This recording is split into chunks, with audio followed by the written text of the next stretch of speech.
तो चलिए आप लोगों का जो है वो लाइव क्लास जो है वो स्टार्ट हो चुकी है। तो आप लोग जल्दी से जल्दी जो है वो क्लास को जो है वो शेयर कर दीजिए ताकि सभी लोग जुड़ जाए, ज़्यादा से ज़्यादा लोग जुड़ सके ताकि आप लोगों को भी पढ़ने में अच्छा लगे। और जितना ज़्यादा लोग कमेंट करेंगे आप लोगों को पता चलेगा कि आप लोगों को कितना आता है क्वेश्चन और बाकी लोगों को कितना क्वेश्चन आता है। इससे आप लोगों को एक कंपटीशन का भी पता चल जाएगा। तो सभी लोग जो है क्लास को एक बार शेयर कर दीजिए ताकि ज़्यादा से ज़्यादा लोग जो है वो लाइव क्लास में जुड़ सके और क्वेश्चन को जो है स्टार्ट किया जा सके। ये क्वेश्चन जो है मिडवाइफरी का जो है आप लोग देख सकते हैं यहाँ पे मिडवाइफरी का जो है वो VVI क्वेश्चन है। आज जो है वो लाइव का फर्स्ट क्लास है और बाकी सभी इससे पहले मिडवाइफरी का बहुत सारा क्लास जो है वो प्लेलिस्ट में है, आप लोग जाकर देख लीजिएगा अगर नहीं देखे होंगे तो, क्योंकि वो जो है सारा प्रीवियस ईयर क्वेश्चन है। तो आप लोग उसको ज़रूर से देखिए और इम्पोर्टेंट क्वेश्चन है जो एग्ज़ाम में पूछा जाता है या फिर पूछ सकता है, इससे बहुत ज़्यादा चांस है। तो आप लोग क्लास को शेयर कीजिए, ज़्यादा से ज़्यादा लोग शेयर कीजिए और जुड़िए। तो चलिए आप लोग शेयर कर दीजिए, क्लास को लाइक कर दीजिए, तब तक हम स्टार्ट करते हैं। और फर्स्ट क्वेश्चन आप लोग देखते हैं। आप लोग जो है वो कमेंट में जो है इसका आंसर देते रहिएगा ताकि आप लोगों को भी पढ़ने में अच्छा लगेगा और पता चलेगा कि आप लोगों का क्वेश्चन ये जो है वो सही हुआ या नहीं। तो फर्स्ट क्वेश्चन देखते हैं, नवजात शिशु के लिए आप कौन सा भोजन जो है सर्वाधिक पसंद करेंगे। यानी कि कहने का मतलब ये है कि नवजात शिशु के लिए आप इसमें से जो है वो कौन सा जो है आहार देना ज़्यादा उचित समझते हैं। प्राथमिक दूध, जैविक ठोस आहार, पानी और फिर पाउडर दूध। तो देखिए ये जो है आप सभी को पता होगा, तो आप लोग कमेंट में आंसर देखिए सबका जो है वो आंसर सही आ रहा है लगभग। चलिए आप लोगों को पता तो है, तो चलिए सभी है आप लोग का राइट आंसर सही है, प्राथमिक दूध ही देना चाहिए।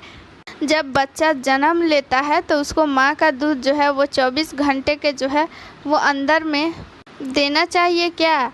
तो आप लोग कमेंट में बताइए 24 घंटा होगा या फिर क्या होगा, कमेंट में जल्दी बताइए। 24 घंटा नहीं होगा, जब बल्कि क्या होगा, आधा घंटा होगा, आधा घंटा होगा। ठीक है, आधा घंटा यानी 30 मिनट के अंदर में है। प्राथमिक जो मिल्क है, माँ का जो मदर मिल्क है वो देना चाहिए। ठीक है, आप लोग कमेंट में आंसर जो है वो सही दीजिए और फिर जो है आप लोग को देखिए दूसरा क्वेश्चन आ गया, इसका भी आप लोग जो है आंसर दीजिएगा कमेंट में। हम देख रहे हैं कमेंट, निम्नलिखित में से कौन एक वैदिक उपकरण कौन सा है। यानी कि वैदिक उपकरण इसमें जो है इंस्ट्रूमेंट पूछ रहा है कि कौन सा जो है इसमें से चारों ऑप्शन में जो है वो उपकरण है। तो देखिए थर्मामीटर है, कला सामग्री है कि डिजिटल कैमरा है कि सीढ़ी है। तो आप लोग कमेंट में बताइए। बहुत लोग का आंसर आ रहा है थर्मामीटर, ठीक है, बहुत लोग का डिजिटल कैमरा भी आ रहा है। तो देखिए ये यहाँ पे गलत होगा क्योंकि कैमरा यहाँ पे आंसर नहीं होगा, क्योंकि जो है यहाँ पे उपकरण पूछ रहा है। ठीक है, तो उपकरण यहाँ पे क्या होगा, थर्मामीटर ही होगा। ठीक है, थर्मामीटर से क्या मापा जाता है आप लोग कमेंट में बताइए। थर्मामीटर से आप लोग क्या मापते हैं, टेम्परेचर मापते हैं। ठीक है, बॉडी का जो टेम्परेचर होता है वो थर्मामीटर से ही पता चलता है। ठीक है, अगला क्वेश्चन देख लेते हैं। चलिए बहुत अच्छा, आप लोग ऐसे ही जो है वो कमेंट में जो है आंसर देते रहिए और क्लास को जो है वो शेयर कर दीजिए ताकि ज़्यादा से ज़्यादा लोग जुड़ सके। ठीक है, तीसरा क्वेश्चन देख लेते हैं, नवजात शिशु को जन्म के कितने समय बाद स्नान करना चाहिए। Very important question, VVI question है, इसको आप लोग याद कर लीजिए। ठीक है, 1 घंटा, 2 घंटा, 24 घंटा, 48 घंटा। ये क्वेश्चन क्या बोल रहा है कि जब कोई बच्चा जन्म लेता है तो जन्म के कितने समय बाद उसको स्नान करना चाहिए। तो इसका राइट आंसर क्या हो जाएगा, 24 घंटा हो जाएगा। देखिए कम से कम जो है वो 24 घंटा के बाद ही उसको स्नान करना चाहिए, क्योंकि जब भी कोई बच्चा जन्म लेता है तो आप लोग एक बात नोटिस किए होंगे कि उसको बोला जाता है गर्माहट देने के लिए। क्या गर्माहट देने से क्या होगा, देखिए बच्चा जो है वो तुरंत का जन्म लिया रहता है तो वो बाहर का वातावरण जो है उसको उसमें ढलने में टाइम लगता है। ठीक है, आप लोगों को जो है पिछला क्लास में बताए थे कि जब जो कोई बच्चा जो है वो जब जन्म लेता है, नवजात शिशु जो है वो जो है उसको ठंड के कारण एक बीमारी होती है, वो कौन सी बीमारी है। आप लोग क्लास किए हैं, अगर याद है तो कमेंट में उसका जो है बीमारी का नाम बताइए, ठीक है, कि वो कौन सा बीमारी है। तो इसका आंसर ये हो जाएगा 24 घंटे के बाद ही उसको स्नान करवाना चाहिए, ठीक है। देखिए चौथा क्वेश्चन देख लेते हैं। चौथा क्वेश्चन भी अच्छा क्वेश्चन है, इसका आप लोग आंसर दीजिएगा, ठीक है। हम जो है सबका आंसर देखेंगे, कमेंट में आप लोग बताइएगा, ठीक है। देखिए गर्भवती महिला के लिए अवसाद का इलाज करने के लिए कौन सा तकनीकी उपकरण प्रयोग किया जाता है। देखिए जब कोई भी गर्भवती महिला होती है तो अवसाद का इलाज करने के लिए कौन सा तकनीकी, देखिए इसका आंसर बताइए, फिर हम समझाएंगे कि आखिर अवसाद क्या है, इसका इलाज क्या है, सारा कुछ जो है वो डिटेल में जानेंगे। सबसे पहले आप लोग पहले इसका आंसर बताइए, हम देखना चाहते हैं कौन कौन जो है इसका आंसर जानते हैं, ठीक है। उच्चतर सोच का इलाज, सामाजिक समर्थन, बातचीतीय उपकरण और फिर इलेक्ट्रॉनिक टाइपराइटर। तो इसका आंसर जो है अधिकतर लोगों का जो है वो ठीक ही आंसर आ रहा है, बातचीतीय उपकरण। यानी बातचीत जो है, बातचीत के माध्यम से वो है अवसाद का हम लोग इलाज कर सकते हैं। तो चलिए जानते हैं कि आखिर जो है वो अवसाद क्या है। देखिए यहाँ पे हम लोग देख लेते हैं, प्रसव पूर्व अवसाद को महिला के लक्षणों के आधार पर वर्गीकृत किया जाता है। यानी कि अवसाद जो है वो कब उत्पन्न होता है, प्रसव पूर्व, यानी कि कोई महिला गर्भवती रहती है उस टाइम। गर्भावस्था के दौरान मूड, याददाश्त, खाने की आदतें और नींदों में बहुत सारे बदलाव जो है वो आम चीज़ है। उसमें बदलाव जो है वो चेंजेस जो होते हो रहते हैं, मूड में चेंजेस रहते हैं, ठीक है। याददाश्त में भी, मेमोरी में भी जो है वो कमी आने लगती है, ठीक है। जब ये सामान्य लक्षण गंभीर हो जाते हैं और किसी के दैनिक जीवन को बदलना शुरू कर देते हैं तो इसे ही प्रसव पूर्व अवसाद माना जाता है। देखिए जब कोई जो है महिला प्रेग्नेंट रहती है तो उसके जो है बहुत सारे चेंजेस रहते हैं, आप लोगों को भी पता है। तो इन्हीं सब बदलाव को जो है वो अवसाद के, जो प्रसव पूर्व अवसाद के ये सब सारे जो है वो लक्षण है, जैसे मूड का बदलना, याददाश्त का कम हो जाना, खाने की आदतों में, नींद में बहुत सारे बदलाव होते हैं, बहुत सारा नींद जो है वो ज़्यादा आने लगता है क्योंकि थकावट के वजह से। तो देखिए हम लोग जान लेते हैं प्रसव पूर्व अवसाद के लक्षण क्या क्या हो सकते हैं, यानी कब हम मानेंगे कि वो अवसाद से वो ग्रसित महिला है। ध्यान केंद्रित करने में असमर्थता, यानी कि कोई भी चीज़ वो करेगी, कोई भी काम करेंगी तो वो जो है अपना ध्यान जो है केंद्रित नहीं कर पाएंगी, कोई भी काम जो है वो ठीक से नहीं कर पाएंगी। मान लीजिए कोई चीज़ जो है वो कहीं भी रख देती है तो वो भूल सकती है, उस टाइम उनको ज़्यादा मतलब याद नहीं रह पाता है कि वो कहाँ रखी है, ऐसा कुछ, ठीक है। अत्यधिक चिंता एवं भय, ये चिंता और भय जो है वो तो है, लाजमी है, ये जो है ज़्यादातर फीमेल को ऐसा आता है, ठीक है। चिंता मतलब टेंशन, ठीक है। याद रखने में कठिनाई, ठीक है, इसको हम लोग देख लिए हैं। और फिर देखिए बहुत सारा है, चिड़चिड़ापन आ जाता है, भूख में कमी आ जाता है। तो वज़न, भूख में कमी आ जाएगा तो कम खाना खाएंगे तो फिर क्या हो जाएगा, वज़न तो घटेगा ही। तो ये सारी चीज़ें जो है वो अवसाद के लक्षण है, ठीक है। इसी को जो है वो अवसाद बोलेंगे कि वो अवसाद से ग्रसित महिला है। तो इस चीज़ को भी आप लोग याद रखिएगा कि कभी कभी जो है वो ऑप्शन में दे देगा, 3-4 ऑप्शन दे देगा और बोलेगा कि इसमें कौन सा जो है वो अवसाद का लक्षण है या फिर नहीं है, उसमें चूज करने के लिए। तो आप लोग ये चीज़ जो है वो याद रखिएगा। तो चलिए हम लोग ये 4 नंबर क्वेश्चन तो देख लिए। अगला क्वेश्चन देखिए, जब आप लोगों को हम समझा रहे हो उस टाइम आप लोग कमेंट नहीं कीजिए, उस समय जो है सिर्फ और सिर्फ आप लोग जो है बात को ध्यान से सुनिए, नहीं तो फिर आप लोगों को समझ में जो है वो नहीं आएगा। जब हम आप लोगों से आंसर पूछेंगे सिर्फ उसी टाइम आप लोग कमेंट कीजिए, ठीक है। किसी महिला को कितने सप्ताहों बाद नवजात शिशु को दूध का आहार शुरू करना चाहिए। तो देखिए ऑप्शन नंबर फर्स्ट है 1 सप्ताह, 2 सप्ताह, 6 सप्ताह और ऑप्शन नंबर डी ले लीजिए 12 सप्ताह। तो इसका आप लोग आंसर बताइए कि कब आप लोग जो है दूध का आहार मतलब क्या, आप लोग क्या समझ में आ रहा है।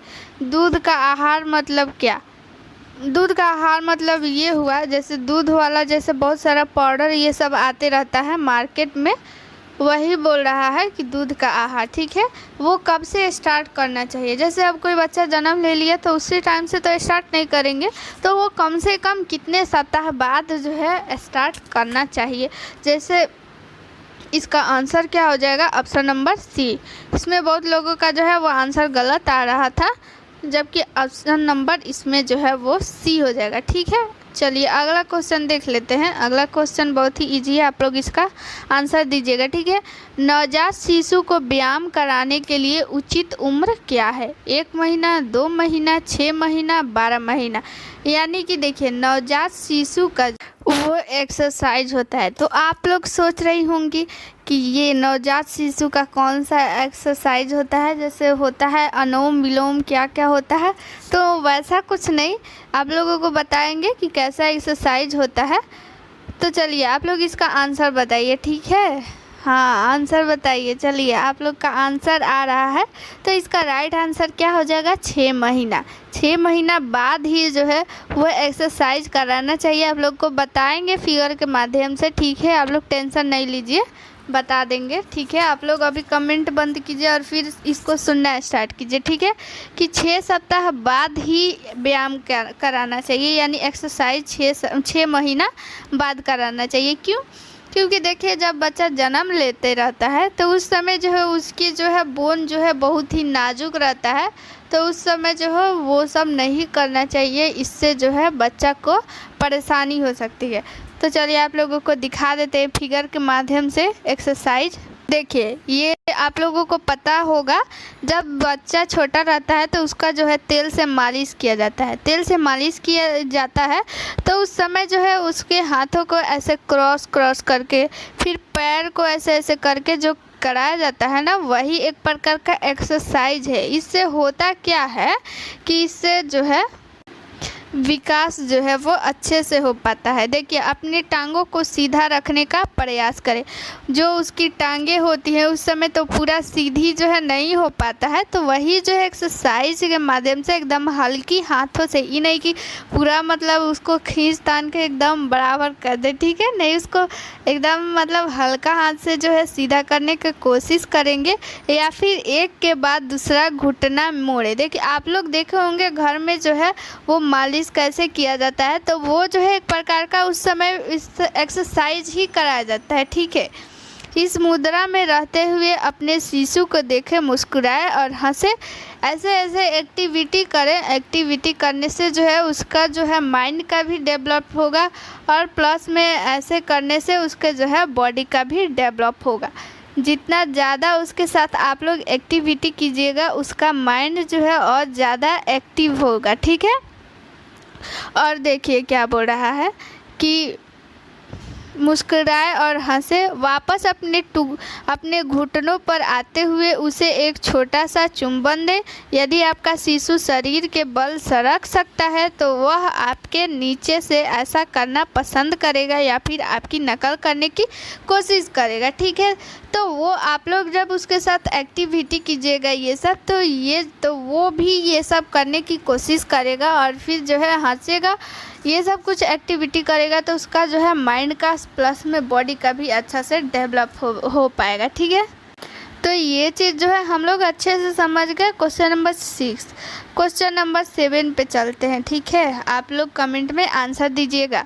नवजात शिशु के लिए सबसे आवश्यक पौष्टिक तत्व कौन सा है? कैल्शियम, विटामिन डी, आयरन और पोटेशियम।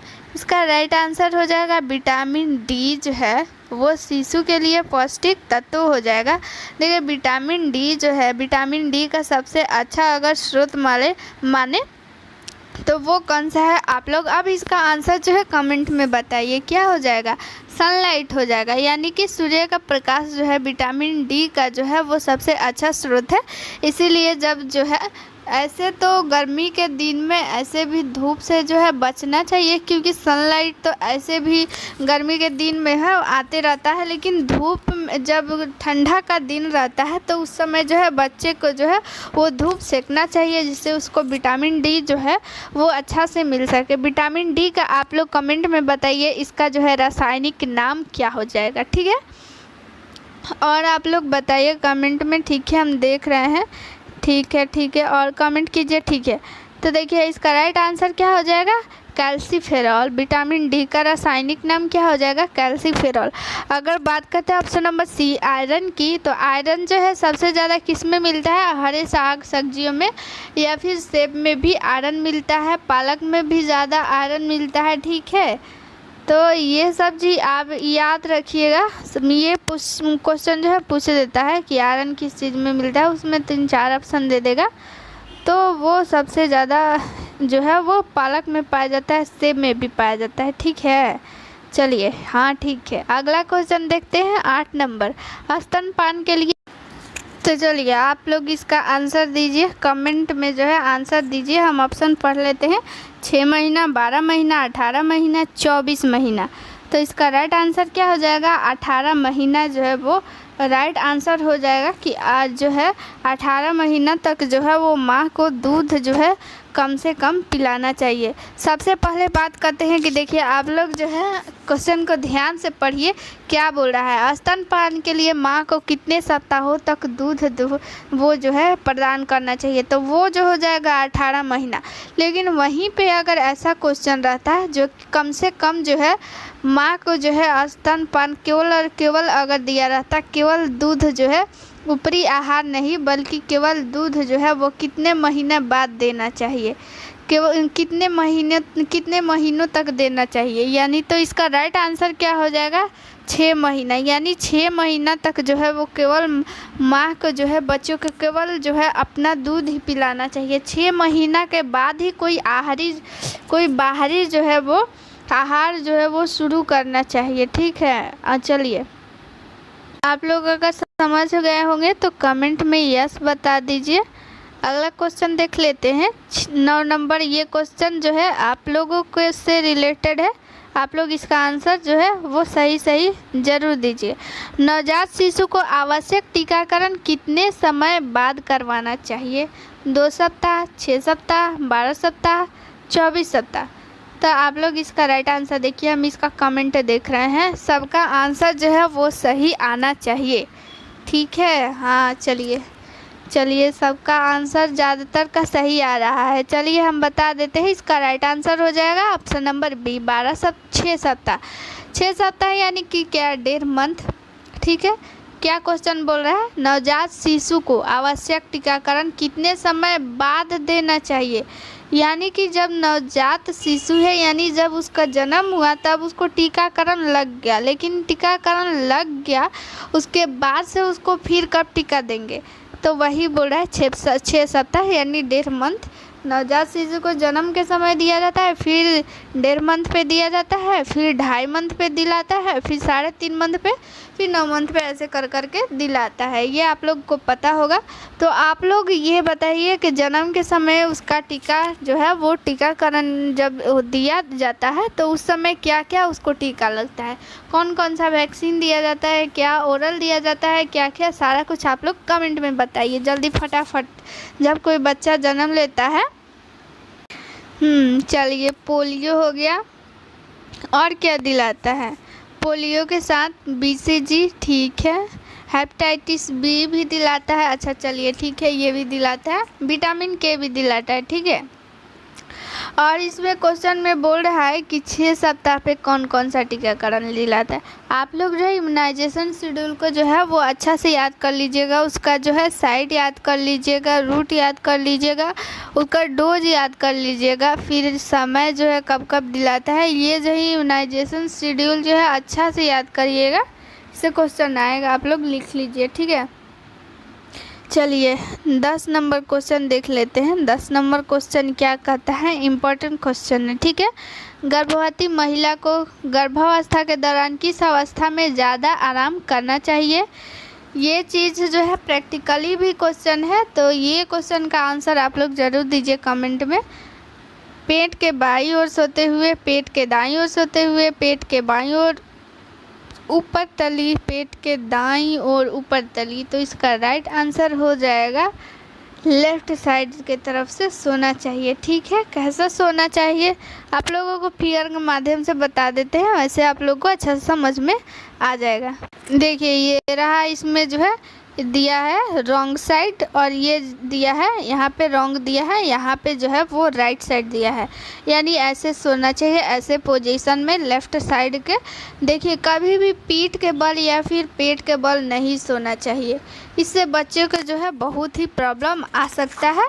देखिए आप लोग को कभी मतलब अगर मतलब कोई भी प्रेग्नेंट लेडी है उसको जो है अपने पेट को जैसे भी वो कंफर्टेबल रख सके वैसे सोना चाहिए, लेकिन कभी भी पेट और पीठ के बल जो है नहीं सोना चाहिए, ठीक है। ज़्यादातर जो है वो लेफ़्ट साइड ही सोने के लिए सलाह दिया जाता है कि लेफ़्ट साइड सोए।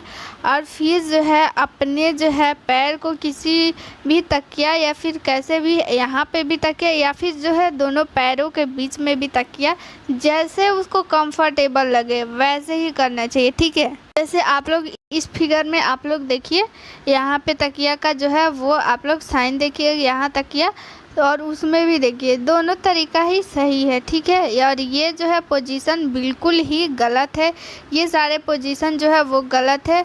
देखिए क्यों? क्योंकि देखिए ऐसे जब सोई है तो ऐसे देखिए बच्चे का जो है वो पैर देखिए कहाँ है और फिर सिर देखिए दोनों का, तो ऐसे बच्चे को बहुत ही प्रॉब्लम हो सकती है, बच्चे का अच्छा से विकास नहीं हो पाएगा, विकास रुक जाएगा, सांस लेने में भी उसको तकलीफ़ हो सकती है, ठीक है। चलिए 10 नंबर क्वेश्चन हो गया और फिर 11 नंबर क्वेश्चन देखते हैं। 11 नंबर क्वेश्चन क्या कहता है, आप लोग कमेंट में बताइए कि क्लास और बंद कर दे या फिर रहने दे। आप लोग कमेंट कीजिए और पढ़ना चाहती हैं कि नहीं। गर्भवती महिला के शरीर में आवश्यकता अनुसार कितनी और कौन सी श्वसन संख्या होनी चाहिए। देखिए यहाँ पे है 12 से 16 संख्या, 16 से 20, 20 से 24, 24 से 28। ये इजी क्वेश्चन है और इम्पॉर्टेंट क्वेश्चन है, क्वेश्चन पूछा हुआ है, प्रीवियस ईयर क्वेश्चन है। आप लोग इसका आंसर देखिए। देखिए इस चीज़ पे आप लोग ध्यान मत दीजिए, अगर केवल और केवल आप लोग को संख्या याद रहेगा तो आप लोग जो है उसका आंसर मार सकती हैं, ठीक है। इसको आप लोग इग्नोर कर दीजिए और फिर इस पे ध्यान दीजिए, नंबर पे उसको आप लोग ध्यान दीजिएगा तो उसका आंसर आप लोग सही मार दीजिएगा, ठीक है। 12 से 16 इसका राइट आंसर हो जाएगा। ज़्यादातर लोग का जो है वो सही आ रहा था, किसी का 16 से 20 भी आ रहा है, 16 से 20 वो जो है गलत आंसर है, ठीक है। 20 से 24 भी आ रहा था तो ये भी गलत है, क्योंकि 20 से 24 जो है वो जो है शिशु का होता है, लेकिन यहाँ पे जो गर्भवती महिला का पूछा जा रहा है तो इसका आंसर हो जाएगा 12 से 14, पेट के निचले हिस्से से इसका राइट आंसर हो जाएगा। चलिए क्लास को जो है वो थोड़ा सा विराम देते हैं और मिलते हैं नेक्स्ट वीडियो में। आप लोग क्लास को ज़्यादा से ज़्यादा शेयर कर दीजिए, ठीक है। मिलते हैं नेक्स्ट वीडियो में। थैंक यू, जय हिंद।